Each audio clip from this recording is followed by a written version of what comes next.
গল্পের নাম বউ, লেখা তাহরিমা। পর্ব সংখ্যা 10।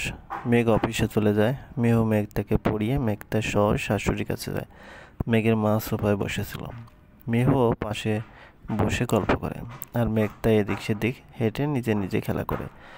মেঘের মা মেহুকে বলে, মেহু বলে, বলুন না আম্মা, মেঘতার আরেকজন খেলার সঙ্গী আনলে ভালো হতো না? মেহু লজ্জা পেয়ে বলে, আল্লাহ চাইলে অবশ্যই আনবো। মেঘের মা খুব খুশি হয়। তারপর মেঘ তার সাথে মেঘের মাও বসে খেলা করে, যেন দুজনেই বাচ্চা। এদের দেখে মেহু হেসে ফেলে। তারপর রান্নাবান্না করতে যায়। রান্নাবান্না শেষে নিজের বাবা মায়ের সাথে কথা বলে। তারা ভালোই আছেন। মেহুদের গ্রামের সবাই মিলেমিশে থাকে। এটা মেহুর খুবই ভালো লাগে। মেহুর মা বলে, কয়েকদিন এসে থেকে জানা। মেহু খুশি হয়। মেহুর মা আবারও বলে, তোর শাশুড়িকে ফোনটা দে, আমি বলছি যেন কয়েকদিনের জন্য বেড়াতে পাঠায়। তারপর মিহু ফোনটা মেঘের মায়ের কাছে নিয়ে যায়। তারপর মিহুর মা সব বলে। মেঘের মা রাজি হয়। মিহু মেঘকে কল করে জেনে নেয় খেয়েছে কিনা। তারপর নিজে খেতে বসে। মেঘ খায়নি বলে কেমন কেমন যেন লাগে, আর খেয়েছে বললে কেমন স্বস্তি আসে যে নিজেও জানে না।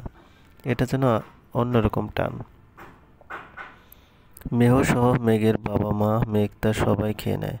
বিকেলের দিকে মেঘ তাকে ঘুম পাড়িয়ে রাখে। মেহু নিজেও একটু শুয়ে থাকে। মেঘ আজকে অফিস থেকে তাড়াতাড়ি এসেছে, সেই দেখে মিহু আর মেঘটা ঘুম। মেঘ তাদের না জাগিয়ে ফ্রেশ হতে চলে যায়। তারপর এসে মেহুর পাশে বসে। বাড়ি থেকে এসে মেঘের চোখে মুখে ক্লান্তি ভর করে, কিন্তু সেই ক্লান্তি নিমিষে দূর হয়ে যায় যখন দেখে সেই মুখ, মায়াবী মুখ। মেঘ মেহুর কপালে আস্তে করে চুমু দেয়। মিহু সাথে সাথে চোখ খুলে ফেলে আর তাড়াহুড়ো করে বসে পড়ে। মেঘ তখন সোজা হয়ে দাঁড়ায়। বাপরে, কি হালকা ঘুম! হুট করে জেগে যায়। মিহু আগে ব্যাপারটা বোঝার চেষ্টা করে, তারপর বলে, কি করছিলেন? কখন? এই এখন। কই কিছু না তো। আপনি কিছুই করেননি? না, দেখুন আমি দাঁড়িয়ে আছি।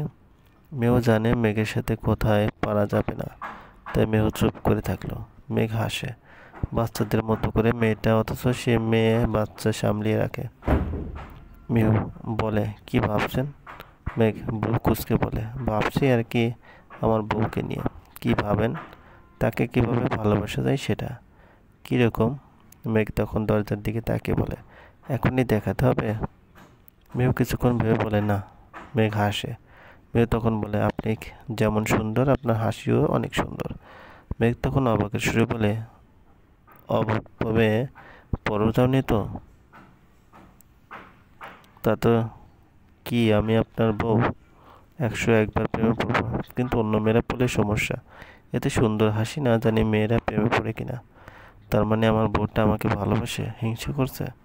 মোটেই না। মেহ একটু লজ্জা পায়। এমনিতে সে তার মতো লাজুক নয়, কিন্তু এখন এত লজ্জা কেন পাচ্ছে নিজেও বুঝছে না। কথা কাটিয়ে মেহ বলে, চা বানিয়ে নিয়ে আসি। হ্যাঁ। কিসের মধ্যে কি? ভেবেছিলাম রোমান্টিক কিছু শুনবো। মেহ হুঁ বলে সেখান থেকে চলে যায়। মেঘ তখন চিৎকার স্বরে বলে, জানি জানি, আমি সব বুঝি, তুমি আমাকে ভালোবাসো। মেয়েও কিছুই বলে না। মেঘের আড়ালে গিয়ে চুপি সাথে বলে, হ্যাঁ আমি আপনাকে ভালোবাসি, প্রথম দিন থেকে ভালোবাসি। যেদিন বিবাহ বন্ধনে আবদ্ধ হয়েছি সেদিন থেকেই আমার ভালোবাসা মানুষদের মধ্যে আপনাকে উঠাই দিয়েছে। আপনার মায়াও আমি ছাড়তে রাজি না। শেষ নিঃশ্বাস পর্যন্ত সাথে থাকবে এই বউ। মেয়েও তখন সকলের জন্য চা বানায়। মেঘটার পাশে মেঘ একটু বসে। মেঘটা ঘুম থেকে উঠে বসে চোখ কতলায়, তারপর হালকা করে ডাকে, মাম্মাম।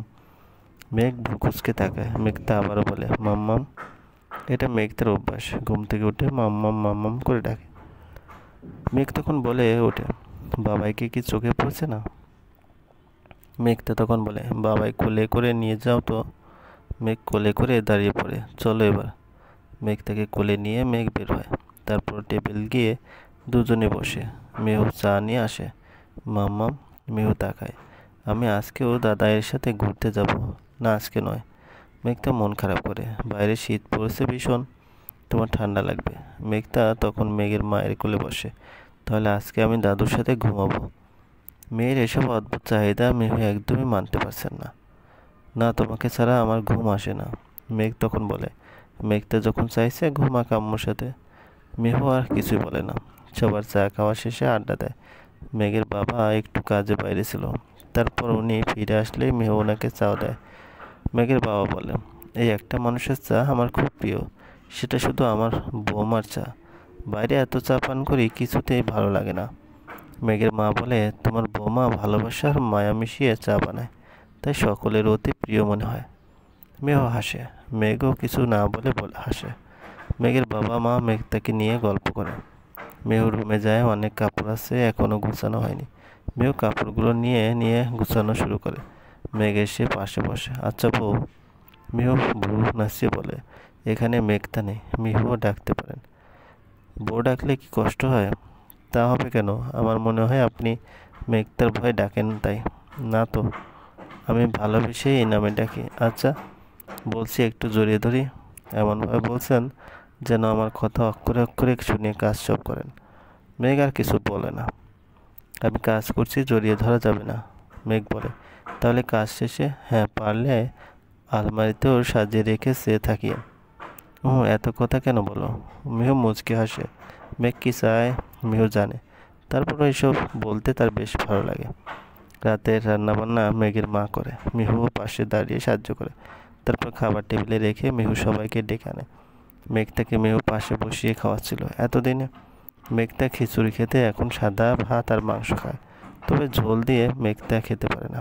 কিন্তু জাল খাওয়ার অভ্যাস তো করতে হবে নাকি?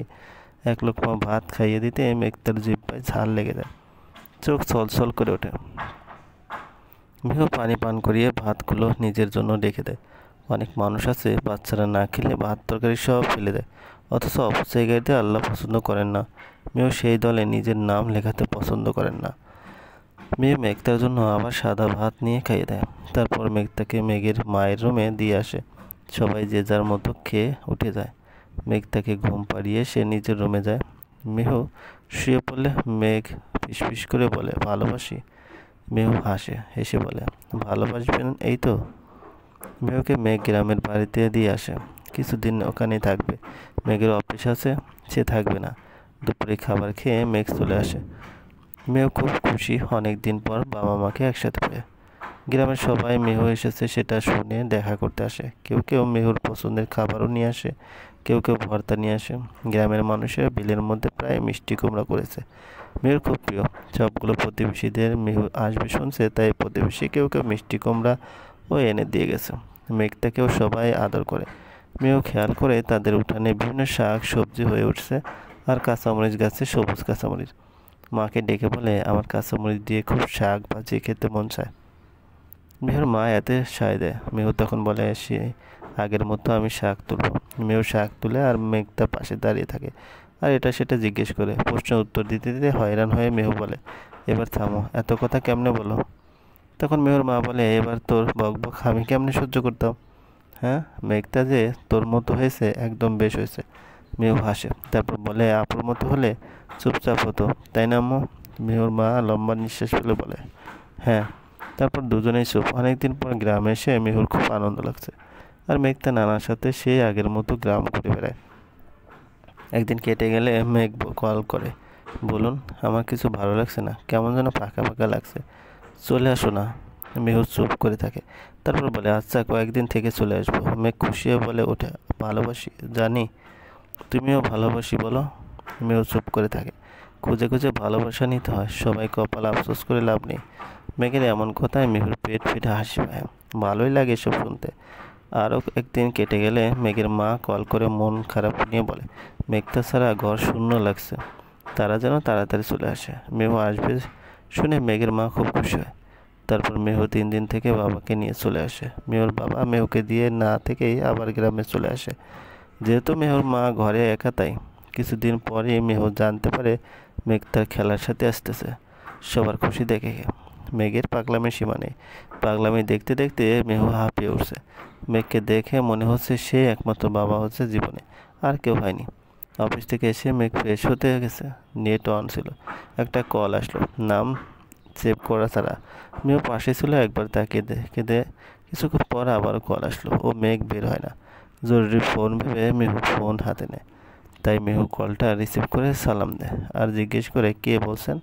তখন একজন মেয়েলি কণ্ঠস্বর ভেসে আসে, আমি মেঘের বউ বলছি। চলবে, গল্পটি ভালো লাগলে অবশ্যই লাইক করবেন, কমেন্ট করে জানাবেন। ধন্যবাদ, ভালো থাকবেন।